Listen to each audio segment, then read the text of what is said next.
মেরিনা পার্কের বিশাল Rajiv Gandhi water sports complex. সে বিজয়পুরম তথা পোর্ট ব্লেয়ারের পর্যটনের সবচেয়ে জমজমাট এলাকা। আর সামনের নেতাজি সুভাষচন্দ্র বসু দ্বীপ বা রস আইল্যান্ডে যেতে হলে এখান থেকেই স্পিডবোটের টিকিট সংগ্রহ করতে হয়। তো চলো ভেসে পড়ি সমুদ্রে। রস আইল্যান্ডে যাবার টিকিটের মূল্য ৩৭০ টাকা প্রতিজন। টিকিট কাউন্টারে সিন্ডিকেট ব্যবসা খুব স্ট্রং, যা আমার একদমই ভালো লাগেনি। আর এই বাজে সিন্ডিকেটের জন্য রসদ্বীপে ২ ঘন্টার বেশি থাকতেও দেয় না। ওই দেখো বন্ধুরা, বিশাল মেরিনা পার্ক। বিদ্যুৎ গতিতে আমাদের বোট চলতে লাগলো, যেন প্রতিযোগিতা চলছে।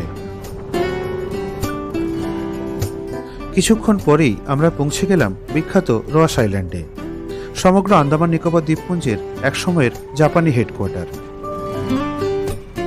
প্রবেশপথের সামনের চেকিং রুমের ছাদে লেখা আছে NSCB দ্বীপ, অর্থাৎ নেতাজি সুভাষচন্দ্র বোস দ্বীপ। ভারত সরকার কয়েক বছর আগে রস আইল্যান্ডের নাম পাল্টে নেতাজির নামে দ্বীপটির নামকরণ করেছেন। ধন্যবাদ ভারত সরকার। দ্বীপে ঢুকেই হরিণের দেখা। এই দ্বীপে প্রচুর হরিণ আছে। অসংখ্য মানুষের আনাগোনায় তারাও মানুষের খাবার খাওয়া শিখে গেছে। দোকানের ধারে ভিড় করে দাঁড়িয়ে আছে খাবার খাবে বলে। এগিয়ে চললাম দ্বীপের অন্দরে। সামনেই একটি জাপানি স্টোর রুম। তার পাশে যেতেই দেখা গেল অসংখ্য জাপানি ঘরবাড়ি ধ্বংসস্তূপের আকারে দাঁড়িয়ে আছে।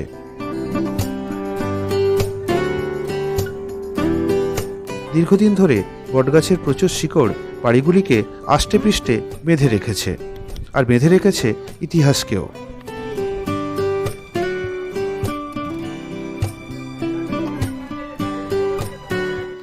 চারদিকটা কি অপূর্ব দেখো বন্ধুরা। ঘুরে বেড়াচ্ছে অসংখ্য হরিণ। একদিকে সাজানো গোছানো পরিবেশ, আর একদিকে ধ্বংস হয়ে যাওয়া জাপানি সাম্রাজ্য। চলো আপাতত সেই পুরনো সাম্রাজ্য থেকে ঘুরে আসি। এই দেখো পরিত্যক্ত ওয়াটার ডিস্টিলিং প্ল্যান্ট।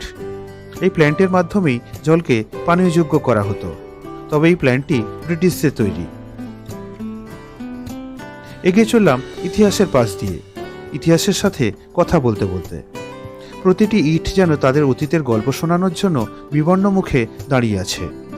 চারদিকে অসংখ্য বটগাছ, ভগ্নপ্রায় নির্মাণ, আর বটগাছেদের বিস্তৃতির পরে নীল সমুদ্র।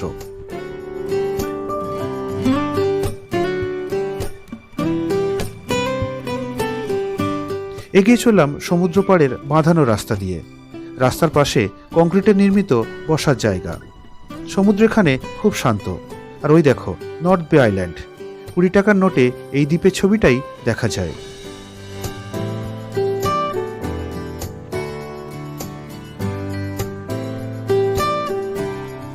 দ্বীপ জুড়ে অসংখ্য নারকেল গাছ লম্বা হয়ে দাঁড়িয়ে আছে। আন্দামানের চারদিকে নারকেল আর সুপারি গাছ যে কত আছে তার ঠিক নেই। এগিয়ে চললাম দ্বীপ পরিক্রমায়।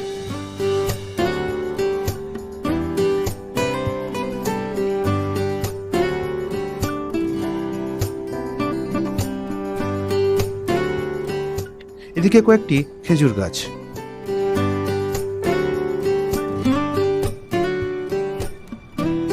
পায়ে হেঁটে ঘুরতে অসুবিধা হলে এখানে ব্যাটারি চালিত টোটোরও ব্যবস্থা রয়েছে। ওই দেখো বন্ধুরা, সামনের লাল রঙের একটি বাড়ি এখনো বেশ অক্ষত রয়েছে।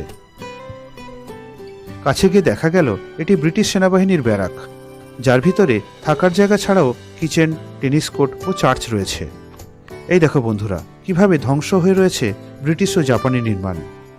ভাঙা নির্মাণে কত যে বটগাছ তাদের ব্যাপ্তি ঘটিয়েছে তার কোনো ঠিক নেই। সামনে একটি বোর্ডে লেখা আছে নাভাল কোস্টাল ব্যাটারি। ভেতরে ঢুকলাম।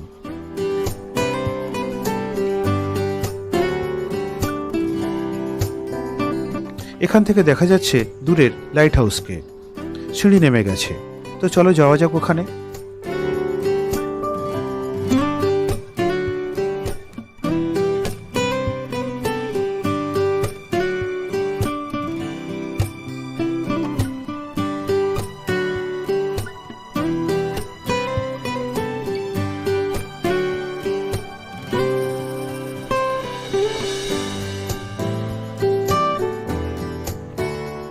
সিঁড়ি শেষ হতে একটি পায়ে হাঁটা সেতু।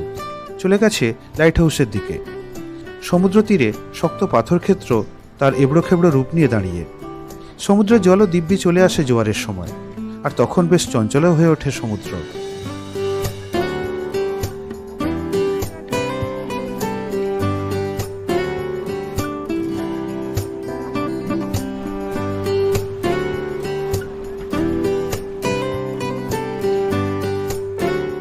এই দেখো, পাথরের বিশাল বিশাল বোল্ডার আর সমুদ্রের মধ্যে ঝগড়া।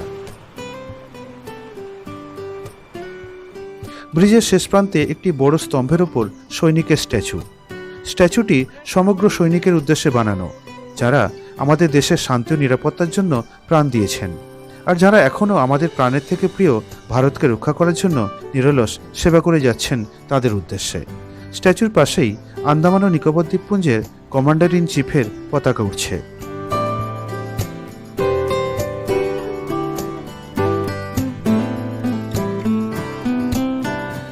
ব্রিজের শেষ প্রান্ত থেকে সমুদ্রের ওপরের শক্ত পাথরে দাঁড়িয়ে আছে একটি লাইট হাউস। ওই অবধি অবশ্য যাওয়ার উপায় নেই। জোয়ারের সময় কিন্তু লাইট হাউসটি পুরোপুরি সমুদ্র পরিবেষ্টিত হয়ে পড়ে।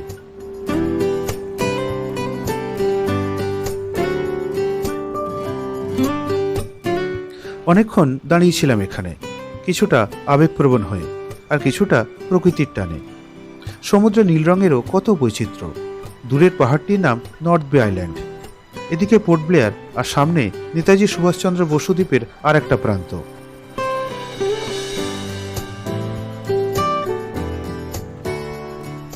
অনেকক্ষণ ধরে শক্ত পাথরের এবড়োখেবড়ো ভূমিতে সমুদ্রে ক্রমাগত আঘাত দেখলাম। কয়েকজন অতি উৎসাহী আবার নিচে নেমে ছবি তুলছে। পায়ে হাঁটা সেতুটি বেশ বড়, দেখেই বোঝা যাচ্ছে এটা নবনির্মিত। ফিরে চললাম, এখনো দ্বীপের আরেকটি দিক দেখা বাকি।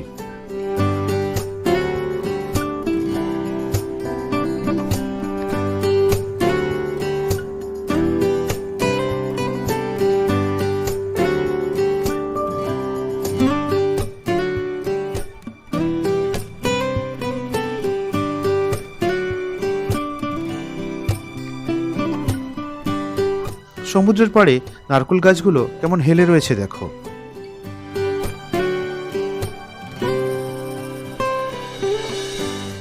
একটা ফলকে লেখা মেড ইন গান ট্রেলস, 30শে মার্চ 2022 সালে নির্মিত। এবার বুঝলাম সেই কারণেই ব্রিজ ও স্ট্যাচু এত নতুন। এবার চললাম দ্বীপের অন্যদিকে। নারকেল গাছের ছায়ার নিচে সরু পায়ে হাঁটা রাস্তা। পথের ধারে দেখা হলো একদল হরিণের। সারাদিনের কাজকর্ম নিয়ে হয়তো একটু মিটিং করে নিল সবাই। রসদ্বীপে এরাই স্থায়ী বাসিন্দা, কোনো মানুষ বসবাস নিষিদ্ধ। শুধু পর্যটনকে কেন্দ্র করে সারাদিন ও সন্ধ্যায় এখানে লোকজন থাকে।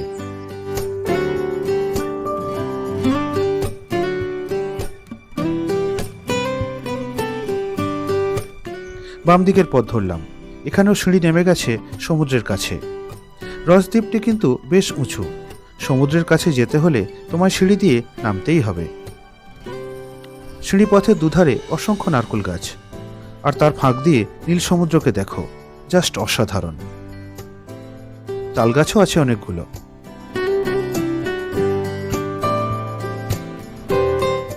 আহা, কি অপূর্ব! ঘন নীল সমুদ্র পুরো ব্যাকগ্রাউন্ড জুড়ে, আর ফ্রন্টে লম্বা লম্বা গুঁড়ির ওপর সবুজ পাতার অসংখ্য নারকেল গাছ। এখান থেকে পুরো সমুদ্র ও সৈকতকে দেখা যাচ্ছে। আন্দামান সাগরের নীল জলরাশি আঘাত করছে অনবরত।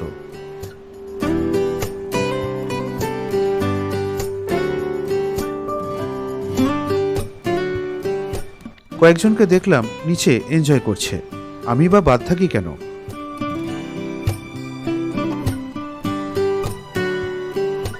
নেমে পড়লাম ভেজা বালি ও শক্ত পাথরের ওপর।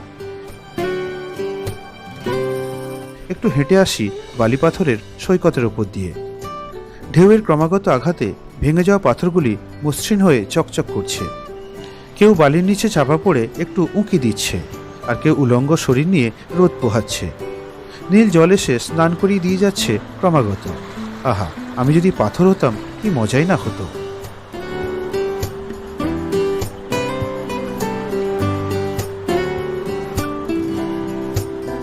এটাকে মাটি ভেবে ভুল করো না বন্ধুরা, এটাও বিশাল ধূসর পাথর। মনে হচ্ছে সারাদিন এখানেই বসে থাকি, কখনো সমুদ্রের জলে পা ভিজিয়ে, কখনো নারকেল গাছের ফাঁক দিয়ে সমুদ্র দেখে। কিন্তু সে উপায় কি আছে? কড়া নির্দেশ, 2 ঘন্টা পরে বোটে এসে উঠবেন। যেন রসদ্বীপের ঠিকা নিয়ে রেখেছে। সময় নিয়ে এত বাড়াবাড়ি অসহ্য লাগে। কিরে, তোরা আবার কি করছিস? জেটির দিকে চললাম। নারকেল গাছের ফাঁক দিয়ে দেখা যাচ্ছে জেটি ও সংলগ্ন বাড়িগুলিকে। সময় শেষ হয়ে গেল। জেটি দিয়ে বোটে গিয়ে বসলাম। নেতাজি সুভাষচন্দ্র বোস দ্বীপ ও নারকেল গাছগুলি বরাবরের মতো নীরব হয়ে দাঁড়িয়ে আছে।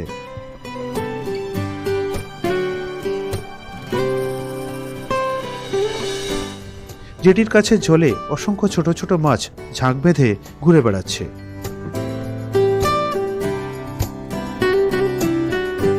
জল এতটাই স্বচ্ছ যে ওপর থেকেই তাদের স্পষ্ট দেখা যাচ্ছে।